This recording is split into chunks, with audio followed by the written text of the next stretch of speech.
deeper than my feet could ever wander, and my faith will be made stronger in the presence of my Savior. Spirit, lead me where my trust is without border.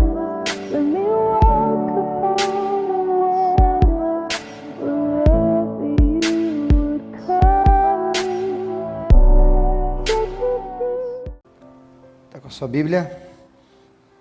Isso, aqui, isso, ajustamos. Que bom que você está aí com a sua Bíblia. Evangelho segundo João, nós vamos finalizar hoje, finalizando o mês de agosto, terminando então o nosso texto. A folha está caindo aqui, deixa eu me ajeitar. E eu quero te convidar, nessa expectativa do texto de João, exatamente o capítulo de número 5, para a gente tentar tirar algumas coisas desse texto do que a gente começou semana passada. Se você estava semana passada com a gente, se você não assistiu, não participou, ou ainda não assistiu a mensagem, ela está no YouTube já, né, Caio? Já está no YouTube lá. Você pode procurar lá no nosso canal. Se inscreva no canal para você ter o sininho. Toda semana sai um toque do céu, toda semana sai a mensagem do domingo para você acompanhar e assistir e não perder nada. E semana passada nós falamos sobre esse texto, eu quero só relembrar você. Esse texto nós vamos ler, Evangelho segundo João, capítulo 5. Ele fala sobre o milagre que Jesus acaba fazendo no poço de Betesda. E toda essa arqueologia, essa proposta do poço nós falamos semana passada. Mas nós aprendemos um desafio muito importante da expectativa desse homem que foi curado, paralítico. Existiam muitos homens ali, pessoas, mulheres, enfim, tanta gente para ser curada, coxos, paralíticos, cegos. O texto narra de pelo menos essas 3 formas de pessoas enfermas. E no caso ali, Jesus chega para esse homem em especial e o cura. E ele sai andando, pega a sua maca e sai andando a partir da palavra poderosa de Jesus. Aprendemos isso semana passada. E a grande questão que respondemos é por que Jesus falou com ele, não com A, com B, com C? Por que esse homem, que nem o nome tem como identidade? E aí nós aprendemos que Jesus encontrou nele uma esperança que resistia ao tempo. Uma esperança que não morria, mas resistia ao tempo. Uma segunda verdade que nós aprendemos nesse texto também, semana passada, é que essa esperança, a esperança desse homem também, ela era maior do que a circunstância que o cercava.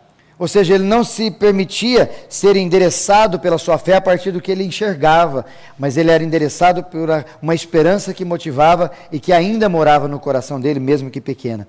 E a terceira é que ele encontrou com Jesus, e ao se encontrar com Jesus, fez todo sentido, e a esperança dele fez ele realçar e ser curado e sair dali com a sua maca, andando e glorificando a Deus, diz o texto. Deixamos alguns desafios, quero lhe fazer, tomando nota, se você fez isso. Os desafios da semana passada eram: continue mesmo não entendendo nada. Como é que foi a sua semana? Talvez não foi das melhores, talvez algumas coisas que você não gostaria. E como é que você reagiu? A partir da fé ou a partir dos teus olhos circunstanciais?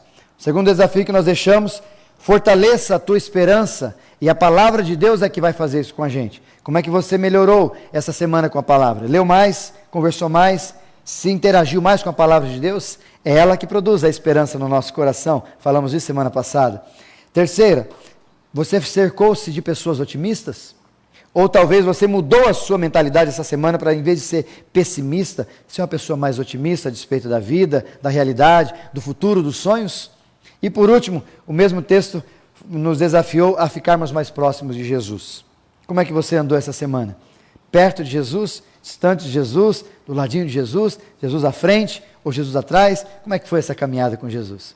E hoje, a despeito desse texto, semana passada nós falamos bastante sobre esse homem. Hoje eu quero trazer você para a gente caminhar um pouquinho com Jesus.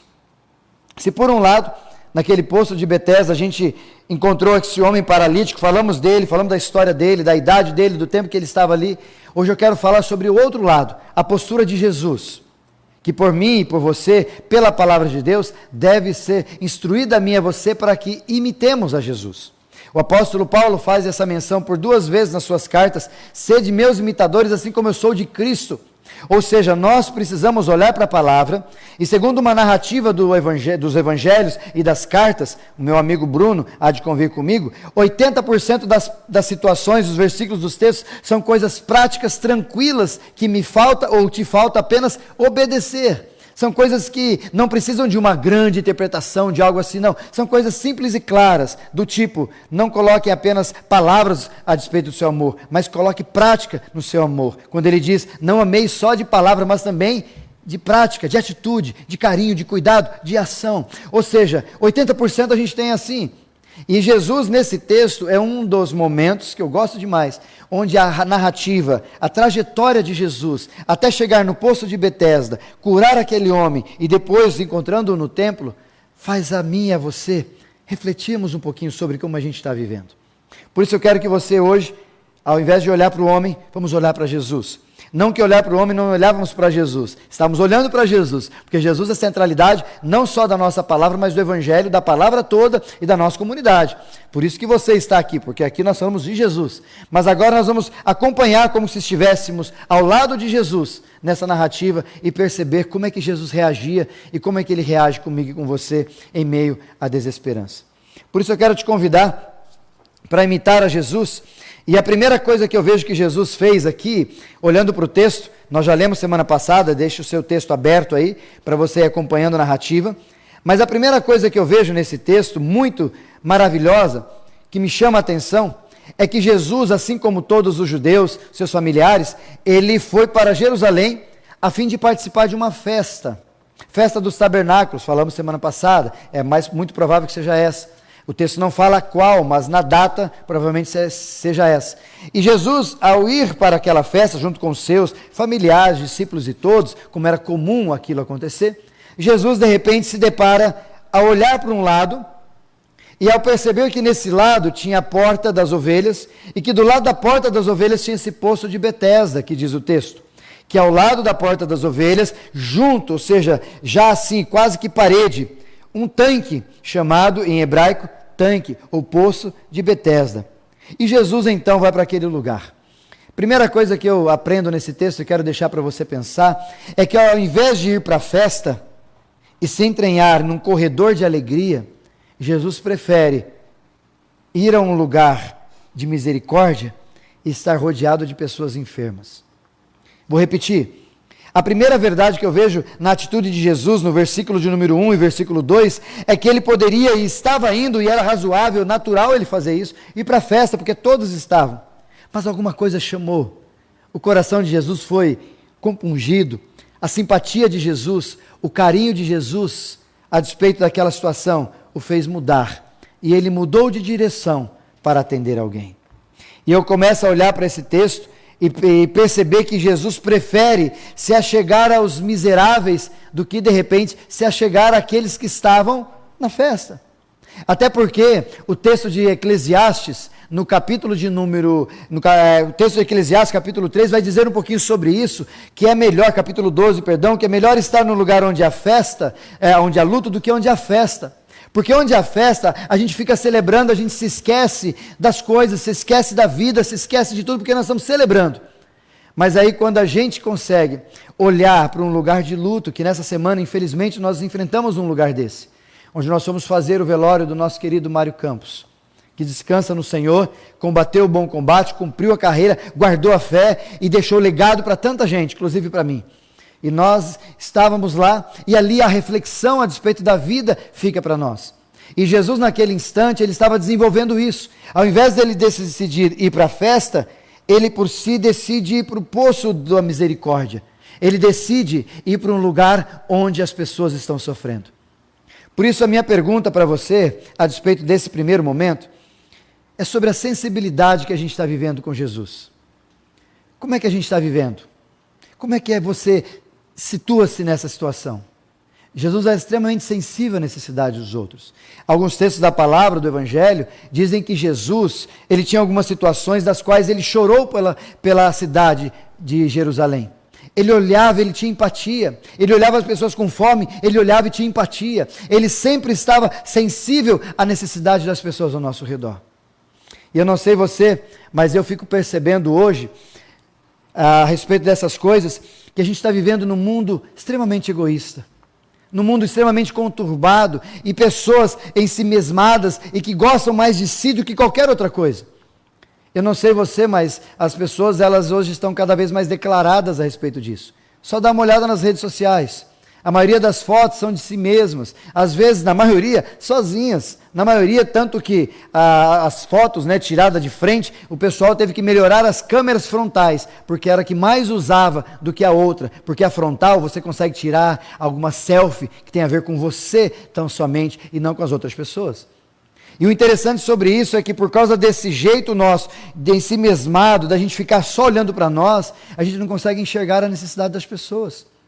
Estava conversando com um irmão esses dias, e quando falávamos do texto 2 Timóteo, quando ele vai falar sobre estarmos sendo amantes de si mesmo, pessoas das quais elas olham para si só, e esse tempo é o tempo de pessoas assim, a gente começa a perceber que a realidade está bem próxima da gente.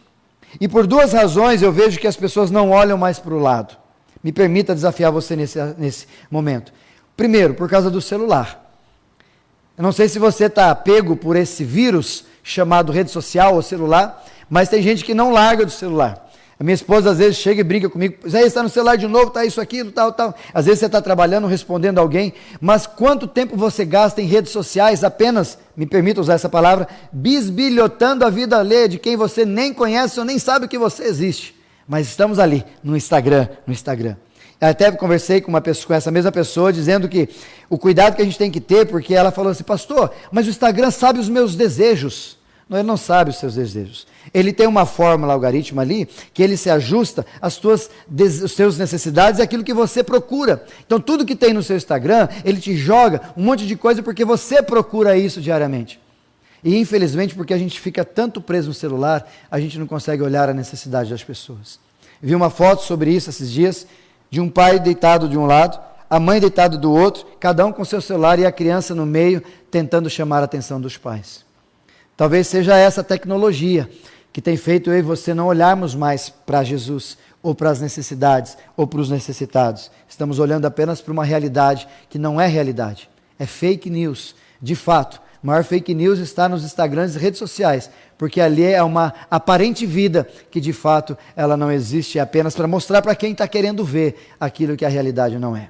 E o segundo é o fato da gente estar sempre olhando para nós mesmos, sempre querendo para nós, é sempre para mim, não é para o outro mais. Não tem a ver com as outras pessoas, tem a ver comigo, tem a ver com o que eu preciso, com o que eu necessito e só, tão somente. E a grande pergunta que eu te faço nessa questão, que tal a gente imitar a Jesus? E às vezes deixar um pouco das festas, não estou dizendo para você não fazer festa, mas deixar um pouco aquele lado, para olhar para as pessoas que precisam.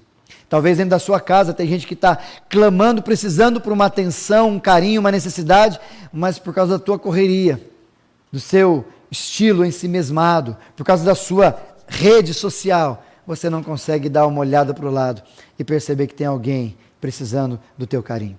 Jesus ali foi extremamente sensível. Que tal eu e você imitarmos as pessoas, imitarmos Jesus diante das pessoas e sermos extremamente sensíveis a despeito das necessidades deles? Continuando o texto, a segunda verdade, o segundo caminho que Jesus me mostra nesse texto, é o fato da gente perceber o quão interessado Jesus estava com aquelas pessoas. O quão interessado Jesus estava diante dos enfermos ao trocar de festa para ir ali, e também o quão necessitado Jesus e interessado estava a olhar para aquelas pessoas, porque diz o texto, a partir do versículo 5 e 6, que Jesus estava andando entre eles, andando entre aqueles homens e percebendo e vendo quão sofrimento aquelas pessoas estavam. E Jesus se interessava por eles. Não só se interessava, mas diz a palavra de Deus que Jesus tinha um carinho, um cuidado e uma atenção e um saber a respeito do que estava acontecendo. Tanto que Jesus olha para aquele homem, segundo o versículo de número 6, sabendo que estava lá há 38 anos. Ou seja, o texto me ensina que Jesus, além de interessar-se, além de ir ao nosso encontro, ele também se interessa por mim e por você. Segunda aplicação desse texto, é que eu quero que você pense um pouquinho em dois momentos. Me parece muito claro que aqui é um arquétipo do cuidado e do carinho do Pai comigo e contigo. Me parece que esse texto é um arquétipo claro do cuidado que Jesus tem comigo e com você. Porque nessa perspectiva de cuidado, Jesus sabe as nossas dores. Jesus sabe o que eu estou enfrentando, o que você está enfrentando, o que nós estamos sentindo nesse tempo. Jesus sabe, apesar de você talvez nem sequer ter falado. O Salmo de número 139, versículo 4, vai dizer exatamente isso. Antes que minha palavra chegue aos meus lábios, o Senhor já conhece todas. E Deus conhece tranquilamente as minhas palavras, as suas palavras, conhece as minhas dores, conhece as suas dores. Jesus sabe o quanto você está sofrendo, o quanto você está chorando, ou o quanto você está aflito a despeito do amanhã. Inclusive hoje falei com o meu querido João, que estava fazendo cirurgia no começo do mês, que vem agora próximo, já daqui a alguns dias, e eu conversando com ele, ele dizendo, eu sei que eu estou aqui no hospital, pastor, estou triste, mas eu sei que Jesus está comigo, e é essa a verdade que tem que permear o nosso coração. A certeza de que Jesus está contigo e Ele conhece as suas dores, conhece as suas fragilidades, conhece aquilo que está no mais profundo do teu coração, que talvez nem o seu marido, seu esposo, a sua esposa, nem os seus filhos, nem os seus pais conhecem as fragilidades que você está vivendo. Por isso, que tal a gente então entrar nesse patamar? Que tal a gente começar, nesse sentido, ter interesse pelas pessoas, olhar para as pessoas e se interessar por elas? Um dia eu conversando com uma pessoa, e eu falei para ela assim, ela falou para mim, e aí pastor, tudo bem? E eu, não, nada bem. Ela travou. Por que a gente trava? Porque a gente está acostumado a pessoa dizer, e aí pastor, tudo bem? Tudo bem. E se ela não fala tudo bem, a gente trava porque a gente não sabe continuar a conversa que não é a comum que a gente tem. Está tudo bem? Não. Ah, então tá bom, Deus abençoe. Talvez seja isso que a gente vai falar. Quando deveríamos ouvir atento, e eu fiz um teste uma vez com uma pessoa, ela saiu de perto de mim, então está bem, Deus abençoe. O senhor falou, está tudo bem? A senhora falou que não estava bem, eu não entendi direito, porque a gente está tão automático, e a gente não percebe que as pessoas estão sensíveis. E a gente não quer se interessar profundamente por aquilo que as pessoas estão vivendo. Que tal você perguntar para alguém essa semana, você está bem? Que tal mandar uma mensagem para alguém essa semana, como é que você está vivendo? Faz tempo que eu não te vejo, não falo com você, não converso, faz tempo que você não aparece, você está bem? E o grande problema disso, é o segundo momento desse segundo ponto, é que às vezes a gente acaba se preocupando com essas coisas, e a gente tem preocupações, e eu sei que você também tem preocupações internas, mas a questão é como é que a gente solta isso, e para quem que a gente solta?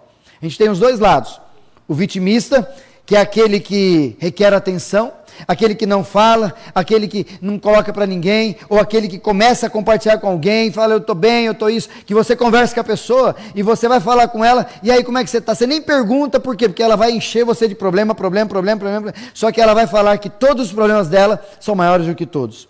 Esse é o vitimista, é aquele que acha que só ele tem problema. Um dia desses, eu brincando com algumas pessoas, se você se identifica com essa, cuidado, a gente conversando com algumas pessoas da visão, e ali a gente falando de problema, de dificuldade que a gente vem enfrentando e tal, aí aquele irmãozão, né, o tchan da questão, não, vocês não sabem o problema que eu tive, até problema que ele tem maior que o seu, ele não suporta que a gente tenha problema, por quê? Porque ele é o vítima, e ele tem que ter problema maior que o seu, e ele chega, você não sabe do que eu fiz, você não sabe do que eu passei, mas não para ajudar o outro, mas para cada vez mais se permitir ser o vítima da situação. Esse homem foi assim no momento, quando Jesus perguntou para ele, e aí, o que você quer que eu faça? Eu não posso pular, não posso andar até lá, ninguém me leva, ninguém faz nada, então eu não posso fazer nada. A vítima aí. Mas por outro lado, dentro de uma comunidade também tem muito disso, pessoas que ocultam os seus sofrimentos, pessoas que preservam os seus sofrimentos e não narram, não expõem para ninguém, não colocam para ninguém, e aí acabam produzindo um sentimento de que a gente não sabe como lidar. Conhece alguém assim, que às vezes você não sabe, é imprevisível, e a gente não sabe como é que ela está? A gente não sabe se ela está bem, se está mal, você pergunta, e aí, tudo bem? Está indo. Mas está precisando de alguma coisa? Não, tudo bem. Ou seja, é aquele camarada que, tão recluso que é, ou tão guardado que ele fica, ele não quer abrir, e aí não tem como fazer. Esses dias eu recebi uma mensagem de uma pessoa da nossa igreja, dizendo assim, que o pastor, fiquei mal, o senhor nem me visitou. Aí eu disse, mas você nem falou que você está, eu nem sabia que você estava mal, como é que eu vou visitar você se você não está mal, ou se eu não sei se você está mal? Essa é a questão, as pessoas estão trazendo para si, ficando na delas, esquecendo que o corpo de Cristo é para isso. Como é que eu vou chorar com os que choram se eu não sei se você chora? Como é que eu vou visitar aqueles que estão enfermos se eu não sei se você está enfermo? Por isso, meu querido, sem vitimismo e sem ficar ocultado a despeito das suas carências ou necessidades, transpareça isso para as pessoas. Chegue perto de alguém que está próximo a você, que você conhece, chega, querido, eu estou passando por dificuldade, ora por mim. Converse com alguém que conversa com Deus. Fale com alguém que ouve Deus para que essa fala chegue ao teu coração e encontre morada e te sustente nesse tempo de crise. Mas cuidado para você ser o vítima da situação e por cuidado para você do outro lado ser aquele que fica ocultando e aí você vai ter dificuldade. Por isso eu quero desafiar você nesse segundo e penúltimo ponto. Tenha interesse pela vida das pessoas. Interesse. E aqui um desafio muito importante que eu quero que você guarde. Se você, homem, alguém falou que perdeu alguém, por exemplo, semana passada que nós estávamos aqui, bem emotivos por sinal, e a despeito da morte do seu Aécio, a Cris, nossa amiga, ela perdeu a mãe dela, Dona Mercedes, há alguns dias, e no prazo de dias o pai dela também faleceu. Perdeu o pai e a mãe, no prazo de 15 dias os dois estavam descansando no Senhor. E aí eu chego para ela e falo, Cris, fica tranquila, eu sei como é que é isso. Eu não sei como é que é isso. Eu não perdi meu pai e minha mãe. Talvez você não sabe como é que é isso. Falamos sobre isso no treinamento de liderança, a gente ter empatia e saber se colocar na hora de ajudar alguém, ter interesse pelas coisas das pessoas, mas guarde as suas considerações para um momento futuro e não para aquela situação. Primeiro, interesse por ela. Olhe para ela, veja a dor que ela está passando, tente entender o mundo dela, tente se ajustar, tenta ter empatia para adentrar ao que ela está vivendo e sentir as suas dores. Ah, pastor, mas eu não eu sou homem e é mulher que está sentindo dor. Então só fique perto. Se você não vai sentir aquela dor que é de uma mulher ou de uma mãe perdendo um filho, a gente não sabe o que a gente fala porque nós não somos mães, nós somos pais, podemos ser pais. Por isso o detalhe dessa questão de interessar pelas pessoas, se interesse por ela. As dores dela é o que Jesus estava fazendo com esse paralítico. E a terceira, e eu me delongo um pouquinho mais nesse ponto, é o momento onde a gente vê no versículo 6 a consulta de Jesus. Larissa que está aqui com a gente hoje, né? Médica, então alguém que consulta alguém, né, lá? Alguém que chega para a gente e vai ser consultado, e eu decodifiquei esse texto, versículo 6, 7 ali, como se fosse a consulta de Jesus com alguém. Quando Jesus chega para aquele homem, conversa com ele, e ao conversar, ele acaba surpreendendo-se e sendo surpreendido. Por isso que eu quero que você preste atenção na consulta desse homem com Jesus. Uma das coisas mais interessantes que eu vejo aqui, num primeiro momento, é que, de repente, Jesus poderia, falei semana passada, Jesus poderia curar as pessoas, todas quantas estavam ali. Ou talvez poderia apenas estender a mão, colocar a mão assim por todos, assim, todo mundo levantava, todo mundo estava cego, enxergava, aqueles estavam coxos, começavam a ser ajustados, mão ressequida, arrumada, enfim, começava a melhorar a vida de todos eles ali, só numa mão, só colocando assim as mãos. Ou talvez só num olhar, Jesus olhava assim, né? Ou se passasse a mão neles, assim, vai, cura, vai, levanta, vai, bora. Jesus poderia fazer várias formas de cura, como ele fez nos evangelhos. Até fazer lama, colocar nos olhos do cego. Mas não. Jesus chega para aquele homem e ele faz algo diferente, um script diferente, uma fórmula diferente, que Jesus surpreende aquele homem e me surpreende e te surpreende. E lhe surpreende a despeito do seu carinho, da sua compaixão com ele, mas também algo personificado para ele.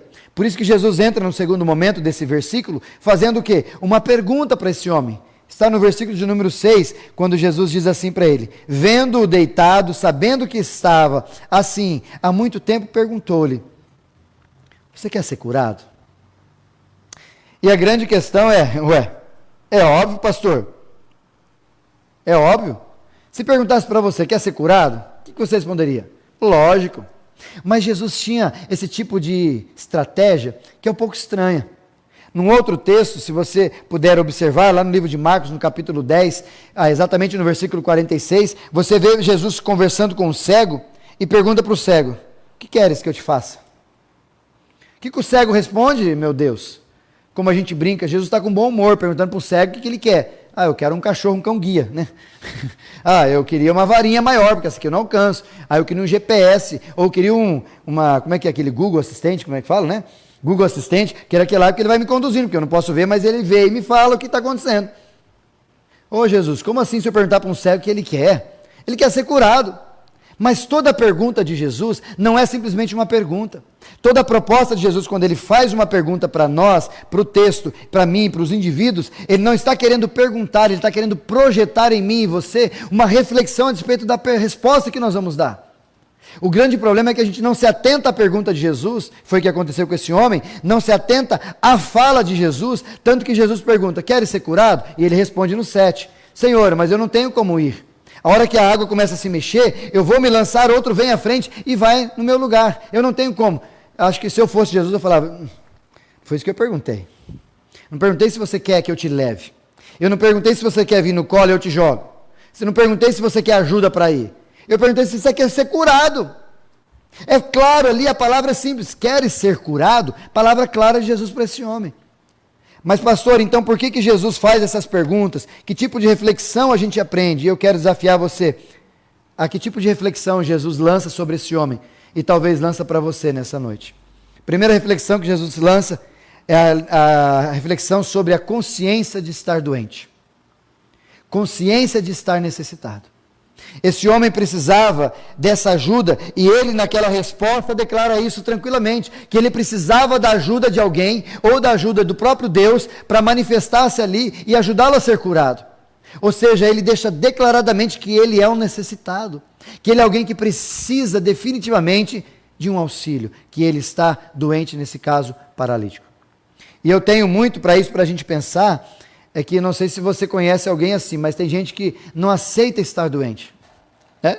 Não aceita estar ruim, não aceita a circunstância que está vivendo. Eu estou dizendo não aceitar no sentido de ter consciência de que a situação é essa, e está clara, é óbvio, está ali. Mas vira momento, vira outro, vira geração, a gente continua negando às vezes as nossas doenças. E segundo um discurso, ditado, diz que o pior doente é aquele que acha que não está doente. Porque ele nunca vai querer ser tratado e não vai se ajustar, e quando ele acordar, é muito provável que seja tarde para ele ser tratado. Pergunto para você sobre essa reflexão. Você tem consciência de que às vezes, em que circunstâncias você está precisando de ajuda? A segunda reflexão que esse texto, ou essa pergunta de Jesus, queres ser curado, me leva, é para acabar com esse vitimismo desse homem.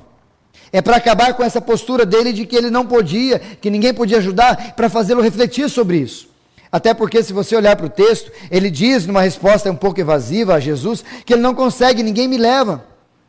Essa é a discussão às vezes do vitimista, ele sempre coloca para os outros, eu não consigo, eu não tive oportunidade, eu não consigo fazer isso, eu não faço aquilo, ninguém quis, eu não... sempre dando desculpas a despeito da sua estrutura e da sua história de vida. Por quê? Por isso que Jesus chama a responsabilidade de reflexão, quer ser curado de verdade, mas se você for curado, você vai ter que deixar de ser vítima. Você consegue? Você consegue? Terceira reflexão que esse texto me traz, essa pergunta de Jesus, queres ser curado? É um enfrentamento com o passado. Isso é muito sério. E eu quero te convidar para essa reflexão. Quando Jesus pergunta para aquele homem, queres ser curado? Jesus está incomodando-o a pensar sobre o seu passado.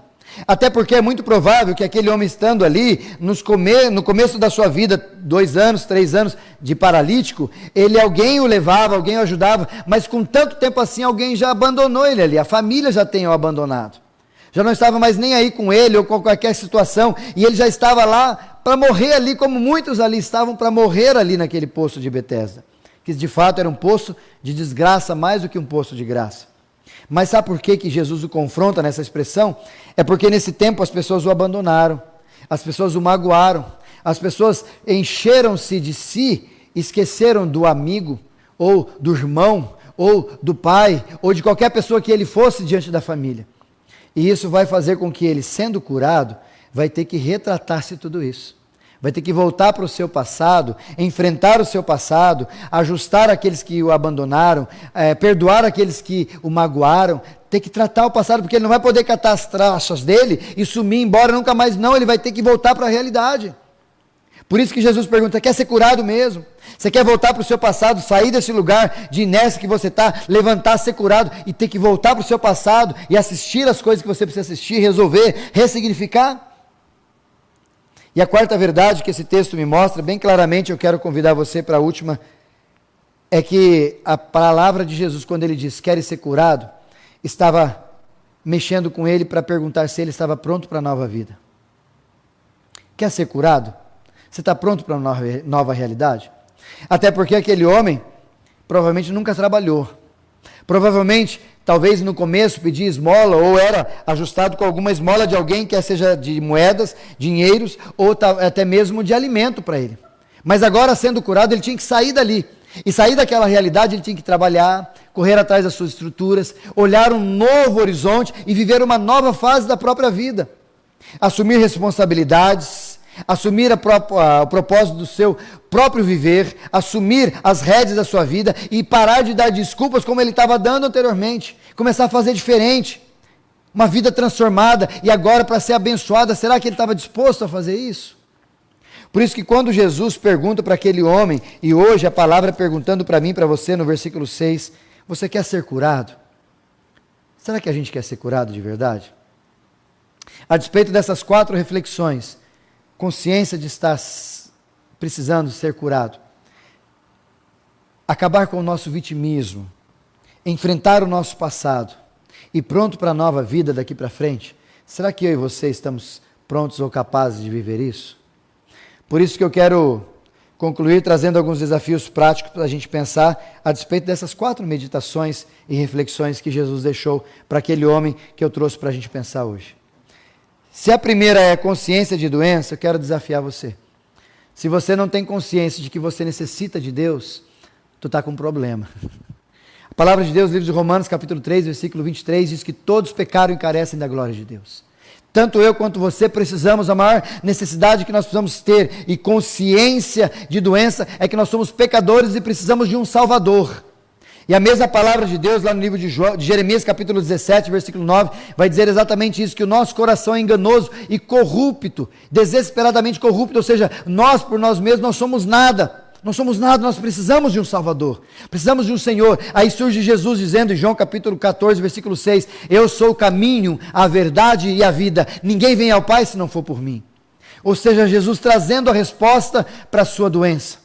Se por um momento nós éramos doentes por causa de o primeiro Adão que veio e trouxe, e por causa disso somos todos doentes a partir do pecado, também veio a cura a partir de Jesus, para que eu e você pudéssemos ter consciência de que por pecado, em pecado, nós não vamos conseguir e precisamos e dependemos de Jesus. Quero te convidar nesse sentido. Como é que você está a despeito de Jesus?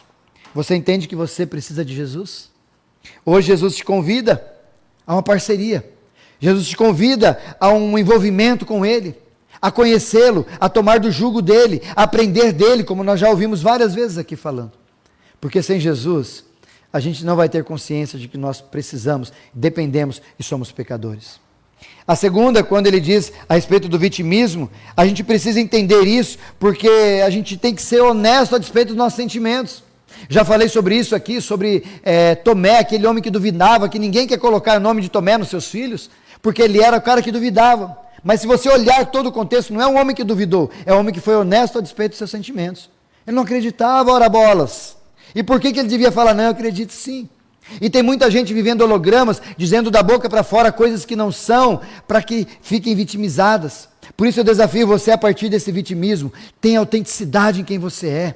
Seja honesto com os seus sentimentos, quer seja com o seu esposo, com a sua esposa, com seus filhos, com seus pais, com seu amigo, qualquer que seja honesto. Mas não se esqueça, ser honesto não quer dizer que você tem que ser grosso, estúpido e sincero. Há uma diferença em ser sincero e ser inteligentemente sincero. Tem gente que fala às vezes, não, eu falo mesmo, não estou nem aí, doa quem doer. Não, você é o ignorante. Você não é o sincero, você é o ignorante. Já ouviu isso? Você é o ignorante. Sinceridade não tem a ver com isso. Sinceridade tem a ver com você olhar para outra pessoa, ter empatia e falar aquilo que é necessário, com tempero, com alegria, para produzir construção e não destruição na vida e nem no relacionamento de vocês. Por isso, querido, a despeito do segundo, acabar com o vitimismo, a gente precisa entender que Jesus está nos convidando e a gente precisa entender que a nossa fala, por mais que ela saia dos lábios, Jesus conhece o que está no teu coração. Salmo 139, versículo 4 diz isso, ainda que minha palavra chegue aos lábios, o Senhor já conhece todas. Ou seja, não adianta mentir, não adianta inventar, Jesus conhece o teu coração. E Ele sabe o que está acontecendo contigo. Se na terceira, enfrentamento do passado, a grande questão é que quando Jesus quer curar a mim e a vocês, Jesus hoje pergunta para você, você quer ser curado? Esse caminho de ser curado talvez não é tão simples assim. Talvez quando Jesus lhe curar, Ele vai desejar que você volte ao seu passado, aquelas pessoas que te magoaram, aquelas pessoas que provocaram no teu coração um pouco de medo, aqueles fantasmas que ficam carcomendo a sua mente, a sua ideia, o seu dia a dia, e você vai ter que tratar, ou liberar perdão para essas pessoas, ajustar as suas emoções, trazer uma inteligência emocional, uma sanidade para a sua vida. O grande problema é que a gente quer ser curado, mas não quer ressignificar o nosso passado. A gente quer ser curado, a bênção de Deus, mas muitas vezes a gente não quer libertar as pessoas que estão presas a despeito daquilo que a gente está vivendo, colocando culpas e apontando pessoas a despeito dos nossos erros. E por último, em quarto e último momento, eu quero lhe perguntar sobre isso. Jesus conversa com esse homem, e aqui eu quero voltar para o texto, porque lá no versículo 14, Jesus diz para esse homem, quando ele se reencontra no templo, Jesus diz para ele, vejo que já estás curado. Olha que interessante, Jesus diz exatamente isso. Encontrou no templo, vejo que estás curado, e diz uma frase muito importante que você precisa guardar. Vai, mas não peques mais, para que não suceda coisa pior do que essa. E aqui eu quero desafiar você sobre essa nova vida que você, encontrando com Jesus, você tem, em 2 momentos. O primeiro é como a gente busca ser abençoado. Esse homem, ele buscou a Jesus, buscou a situação, ele buscou outras pessoas para ser curado, buscou o que podia, mas a sua estrutura não permitia fazer mais do que isso. Então ele ficou inércio num lugar, e Jesus foi até ele. E hoje Jesus chega ao teu coração, à tua casa, a partir dessa internet, dessa tecnologia, para dizer para você, quer ser curado? Mas para você ser curado, você precisa ter consciência de que daqui para frente precisa mudar algumas coisas. Jesus quer curar a gente, mas quer dar consciência a mim e a você para o novo que vai acontecer e que essa mudança seja uma mudança real e verdadeira para nós. E a despeito disso, a primeira indagação desse quarto e último momento é essa. Você busca mais a bênção ou o abençoador? Porque talvez você conhece alguém, eu conheço, que gosta demais de Jesus, ama demais Jesus, mas só pelo que Jesus pode dar. Gosta demais, mas se ele não dá, vai ter problema com Jesus. Tanto que existe até alguns, da igreja católica, se não me engano, alguns santos que ele viram de ponta cabeça o santo, que enquanto o santo não obedecer, ele não volta normal. Às vezes a gente faz isso com Jesus. Enquanto Jesus não me abençoar, eu não vou mais dar dízimo. Quando Jesus não abençoar, eu não vou mais na igreja. Não vou orar. Ou o contrário também exagerado. Enquanto Jesus não me abençoar, não vou parar de ler a Bíblia, vou ler, porque até Jesus me abençoar. Ou seja, a bênção é o objetivo final. Não é o abençoador, não é relacionamento com Jesus, é a bênção. E esse texto deixa claro que esse homem não queria só a bênção. Por quê, pastor? Porque depois que ele foi curado, ele podia ir para casa, podia rever amigos, podia sair, podia fazer igual os outros 9 leprosos. Sumiram. Não, ele foi no templo. Ele foi agradecer a Deus, ele foi como forma de gratidão, dizer, Senhor, obrigado porque o Senhor me curou. Mas tem tanta gente que às vezes vem para o templo e quando recebe a bênção, some da presença de Deus. Conhece gente assim? Espero que não seja você assim. Porque se for assim, talvez Deus vai parar de curar você, porque Ele sabe se Ele te curar, você vai viver alguém perfeitamente perfeito, se é que existe essa expressão, longe dEle. E pelo menos você ruim estaria perto dEle. Entendeu que às vezes algumas bênçãos não chegam a mim e a você por causa da nossa imaturidade? Porque Deus conhece o nosso coração, a motivação da qual estamos pedindo ou desejando essa transformação? Mas no segundo e último momento, que eu quero desafiar você, se você quer um relacionamento com Deus, a bênção ou o abençoador. Mas no segundo, o finalzinho do versículo, a parte B do versículo aqui que nós lemos, diz assim, vai, mas não peques mais, para que não te suceda coisa pior. E eu aprendo aqui, eu finalizo desafiando você. Alguma daquelas ações que aquele homem vivia, muito do que ele viveu, ou aquela paralisação, ser paralítico ou outras coisas mais, são resultados de pecado. E a Bíblia deixa isso bem claro. Os pecados são perdoados, mas a consequência, ela vai ficar na minha e na sua vida. Por isso que nós precisamos atentar a isso quando Jesus diz essa expressão, pare, ou seja, deixe de pecar, tenha consciência que você precisa mudar o seu comportamento daqui para frente, porque senão vai ficar pior a situação. E tem gente que às vezes muda, Deus dá uma chance, Deus transforma, passa uma situação difícil, passa uma enfermidade, ou problemas tais, ele fala, não, eu vou mudar dessa vez, agora eu vou mudar. E não muda nada. Não muda nada, perde mãe, perde pai, perde um monte de gente, e não muda de comportamento, não muda de postura, porque não muda a consciência de que precisa fazer isso. E aqui então, Jesus deixa bem claro para ele, mude a sua postura, não peques mais, Tenha postura diferenciada, para que você não tenha problemas maiores do que você já teve. E a grande questão para mim e para você sobre isso, uma vez com Jesus, tudo muda. Se você não mudou quando encontrou com Jesus, você encontrou com Jesus errado. Porque ninguém, escute isso que eu estou te dizendo, ninguém, ao se encontrar com Jesus, permanece o mesmo. Até a morte, quando ela se encontrava com Jesus, ela já não era mais morte, ela era vida. Faz uma análise, olha todo o Evangelho, olha a palavra de Jesus e veja todas as vezes que um defunto apareceu na frente de Jesus, perto, próximo, já não era mais defunto, era alguém que recebeu a vida, porque a vida estava em Cristo e mesmo perto da morte, a vida o foi. Tanto que não foi a morte que tragou Jesus. Tanto que ele diz, a tua palavra é muito clara, onde está a tua vitória, ó morte? Por quê? Porque até a morte Jesus venceu. Por que tudo isso? Por que Jesus fazia isso? Para me dar, a mim e a você, a possibilidade da gente ser diferente. Da gente aprender com os nossos erros e sermos diferentes. Há uma expressão, e aqui eu quero desafiar você, que diz que tem gente que aprende com os próprios erros. Isso é inteligência. Tem gente que aprende com os erros dos outros. Isso é sabedoria e maturidade. Mas tem gente que não aprende de jeito nenhum. Continua ignorante e dando murro em ponta de faca. Pergunto para você, você quer ser curado? Mas se Jesus curar você a despeito das suas necessidades, você vai mudar de comportamento, vai mudar de postura, vai mudar de consciência, vai mudar a sua mente para você enxergar e perceber que você precisa parar de pecar, que você precisa parar de fazer algumas atitudes, que você precisa mudar o seu jeito a despeito do que está acontecendo. Por isso nós aprendemos com Jesus aqui, de fato e de verdade, que Jesus te ama, Jesus me ama, Jesus vai ao seu encontro. Jesus, como nós cantamos aqui, Ele, assim como o ar que respiramos, Ele está aqui, Ele está aí, e Ele quer te cuidar, Ele quer te amar, Ele quer te curar, isso é uma verdade, o texto deixa isso bem claro. E a segunda verdade que esse texto nos ensinou, que Ele se interessa por mim e por você. Ele se interessa pelas suas dores. Jesus te ama, e Ele quer cuidar de você a despeito das suas dores. Mas a grande pergunta que você precisamos responder, quer ser curado?